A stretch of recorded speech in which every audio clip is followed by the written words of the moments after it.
हामी एक दुईजना मान्छेहरूलाई केही सोध्छ मै त ल गाइज फलो मेरो 3 जना केटाहरू हुनुहुन्छ केही सोध्दा मै त कस्तो हुनुहुन्छ कहाँबाट आउनु भएको ल है त ल आउनुहोस् कम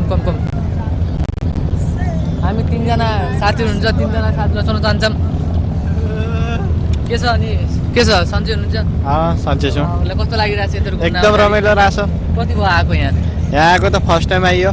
दुबई आएको त 1 साल भइसक्यो एउटा कालो मान्छे गरिरहनु भएको छ हल के छ तपाईँको सुनाउनुहोस् मेरो के सुनाउने अरे तपाईँको त सुनाउने होइन कि सुनाउनु भनेको अरे अब यस्तै छ अब यस्तै मान्छेहरू अब नबुझेको कि हामी केही छैन अब यतातिर सर के छ तपाईँको खबर हाम्रो ठिकै छ बेकार भइरहेको घुमघाम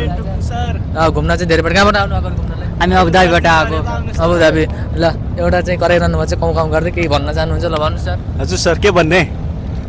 अब थाहै छैन भने त के भन्ने र अब हामीले सोधेर मात्र हुँदैन के भन्नुहुन्छ कस्तो लागिरहेछ घुम्नमा यो पोस्ट नगर है म भन्छु पोस्ट नगर होइन है सबै पोस्ट लाइभ भइरहेको लाइभ हो यो लाइभ हो के छ कस्तो छ माहौल कस्तो लागिरहेको घुम्न के छ कस्तो छ भनौँ भनेर एकदम ठिक छ होइन घुम्नलाई मजा आइरहेको छ तर यहाँ एउटा के हो भने अब एउटा यस्तरी त मुस्कान पास ल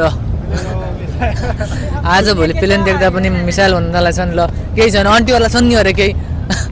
आन्टीहरूलाई सोध्दा आन्टीहरूलाई के छ यहाँ कस्तो छ यहाँ माहौलहरू के भन्छ यो ठाउँलाई भन्नु सोध्न पर्ने भयो है त ल हिन्दीमा ल घर सोध तिमीले म जाऊ घर सोध ल म सोध्दिनँ ल जाऊ ल तिमी बोला अब ल छिटो जाऊ सो गाइज होइन अघि मैले भनेको थिएँ तपाईँहरूलाई नजारा देखाउँछु भनेको नजारा यही हो एकचोटि क्यामेरा घुमाइदियो केटा हो आन्टीले हेर्नु भएको